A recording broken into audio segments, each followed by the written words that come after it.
Welcome back to the deep dive. You know, sometimes we come across sources that they really force us to just recalibrate our entire understanding of organized crime.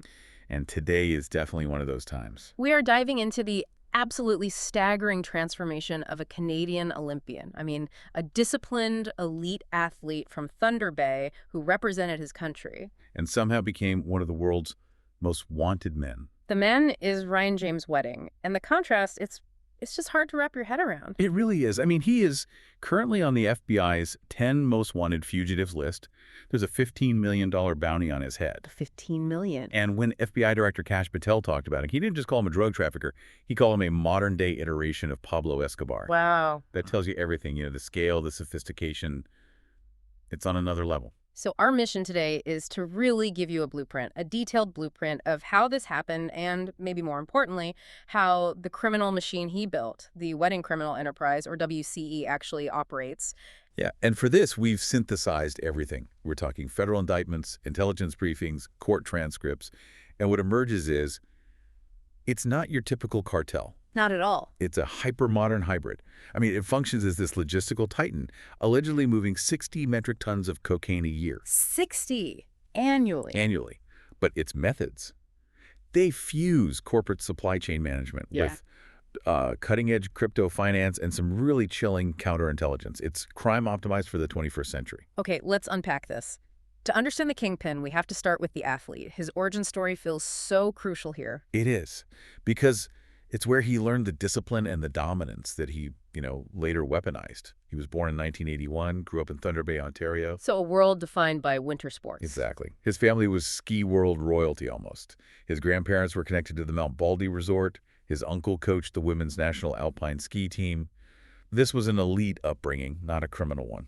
And that kind of pedigree fosters a very specific psychological makeup, doesn't it? Technical precision, high stakes, and this normalized, almost mandatory, extreme risk tolerance. That's a great way to put it. You're conditioned to execute these incredibly complex movements at high speed. Zero margin for error. That adrenaline loop, high stakes execution, it's the same whether you're on a slalom course or, running a trafficking operation. He was good at it. Yeah.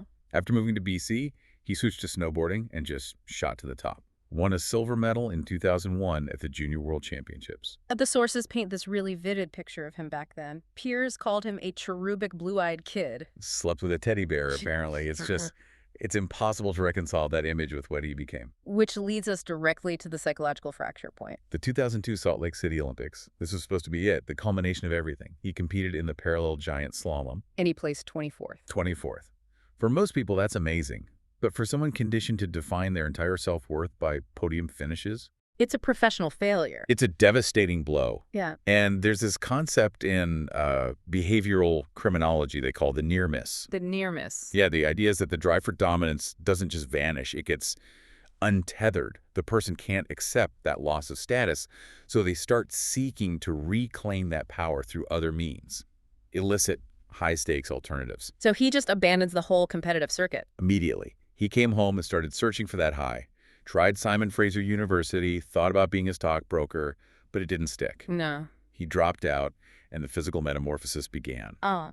The sources track this deep dive into bodybuilding heavy steroid use. Yeah. He goes from a lean snowboarder to this 240-pound hypermasculine presence. And starts working as a bouncer. Which puts him right in contact with Vancouver's criminal underground. So he basically traded the controlled environment of the national team for one defined by physical intimidation. Exactly. And his first big lesson in crime comes in 2006, the 18 Parrot Farms incident. Right. He used a $250,000 loan from his father to buy this property. And the RCMP raided and find an industrial-scale cannabis grow-op. We're talking 6,800 plants, about $10 million value. But, and this is the key takeaway for him, he walked. No charges. Plausible deniability. That was the strategic nugget he took from that. He learned the profit potential, and he learned how to create separation between himself and the product. A soft entry that taught him self-preservation. Which just paved the way for the next step. By 2008, he'd escalated to cocaine. Leading to Operation Giant Slalom. The name was clearly a little dig from U.S. authorities. They caught him trying to buy 24 kilos of cocaine in L.A. him and his associate, Hassan Shirani. And they were buying it from a fascinating character, Yuri, a DEA informant who was a former KGB agent. And the financial side of this deal was already pretty sophisticated. Very. They were using the Hawala money transfer system through Iranian-Canadian contacts. So for anyone who doesn't know, what exactly is Hawala? Why was that his go-to method instead of a bank? It's basically an ancient trust-based system, like underground banking.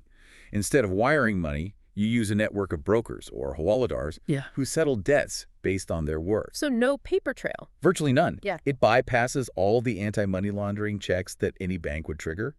It showed a really early, really critical awareness of financial counter-surveillance. He gets convicted in 2010, sentenced to 4 years.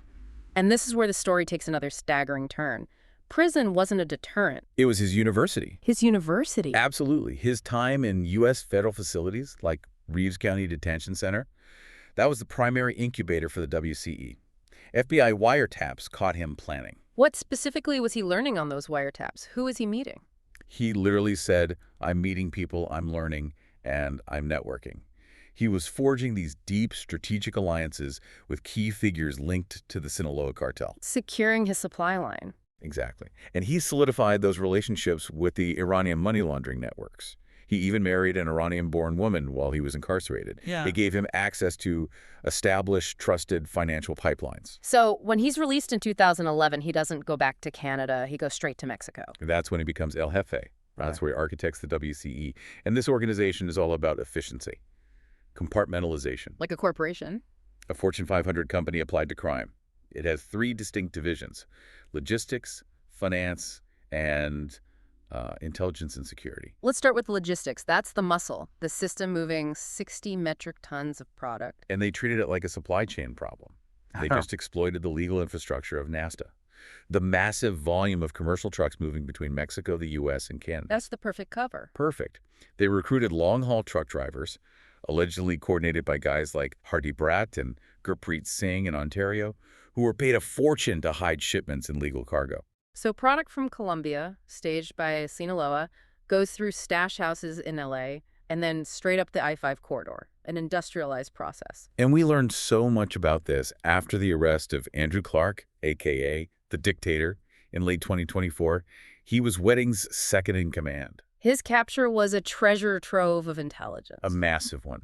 It detailed the routes, the comms, the whole corporate planning behind every single shipment. Okay, so then you have the finance division. I mean, managing nearly $1 billion in annual revenue, that requires an equal, if not greater, level of sophistication. This is their transatlantic asset management network. They had to solve 2 problems: bulky cash and instant international payments. And for the cash problem, they had specialists. Led by a man named Roland Sokolovsky, the Diamond Czar jeweler in Toronto. His job, allegedly, was to convert literal stacks of cash into portable liquid assets. Gold, diamonds, luxury watches. Things you can carry across the border that don't scream drug money. But the truly modern part is the crypto pivot. Why did they ditch banking entirely? Speed and anonymity. The traditional SWIFT banking system is slow. It has compliance checks. It's risky. The WCE, they aggressively adopted stablecoins like Tether and Bitcoin. So they could pay a supplier in Colombia instantly. In seconds. No paper trail, no waiting for a correspondent bank. It is a completely weaponized use of decentralized finance. Which is really the essence of this whole thing. And for a detail that just hammers home the scale, the FBI seized a car. A 2002 Mercedes-Benz CLK GTR Roadster, valued at $13 million. $13 million. And it wasn't a trophy. For the WCE, it was a liquid store of value, a perfectly legal, highly valuable asset. It was like a $13 million diamond on wheels. Incredible. Now we have to get to the counterintelligence wing. This is where it gets truly alarming. The alleged infiltration of the Canadian justice system. This is their most insidious innovation, weaponizing the legal system itself. The sources point to the indictment of Deepak Paradkar, very prominent Toronto criminal defense lawyer. Known inside the WCE as the General. The general or cocaine lawyer. So how did one lawyer allegedly get sealed documents? What kind of an advantage did that give Wedding? Paradkar's role, allegedly, was preemptive intelligence, supplying Wedding with sealed court documents, witness lists, and advising him on who needed to be silenced to stop an extradition or prosecution. So it's not defense, it's offense, using privileged information to destroy the case before it ever gets to trial. which leads right into their next innovation, the propaganda arm. This was operated by Gurswak Singhbal, the guy running the Dirty News crime blog. Right. And Wedding allegedly paid Ball $10,000 to do one thing. Post a photograph of an FBI witness, Jonathan Acevedo Garcia, and label him a rat. He was crowdsourcing a manhunt, using digital media, its decentralized target designation. Broadcasting the target's face to the entire global criminal underworld, turning a low-rent crime blog into a tool for an international hit. And it allowed Wedding, safe in Mexico, to facilitate a murder in another country. This level of sophistication makes the next phase, the escalation into just brutal, indiscriminate violence, even more shocking. Late 2023, this is when the WCE became a priority target. The turning point for Canadian law enforcement was the Caledon tragedy, November 2023. WCE gunmen hunting a stolen drug shipment stormed the wrong house. The wrong house. And they executed Jagtar and Harbhajan Sidhu, Yeah. an innocent married couple visiting from India. Their daughter survived 13 gunshot wounds. That sheer senseless brutality, killing innocent civilians, that galvanized authorities in a way that just trafficking never could. And the violence continued. Internal purges, executions over drug debts. But the most brazen act, the one that directly led to that massive reward, Was the assassination of the FBI witness. Jonathan Acevedo Garcia, the man from the Dirty News Post. So it worked. It worked. In January 2025 in Medellin, Colombia, they tracked him down and killed him. A Wedding allegedly celebrated. Sent photos of the corpse to his associates as proof the rat was silenced. That act, direct obstruction against a federal investigation, that sealed his fate. Made him an existential threat. And that's what led to his current status. As of March 2025, he's on the FBI's 10 most wanted list. With charges like continuing criminal enterprise, which means mandatory life if he's caught. And that reward was raised to 15 million USD in November 2025, right after the indictment for the Acevedo Garcia murder came down. He's still at large in Mexico, but there's a big debate about his protection, right? Is he fully protected by the Sinaloa cartel, which is basically in a civil war? That's the core risk assessment question. The cartel is fractured.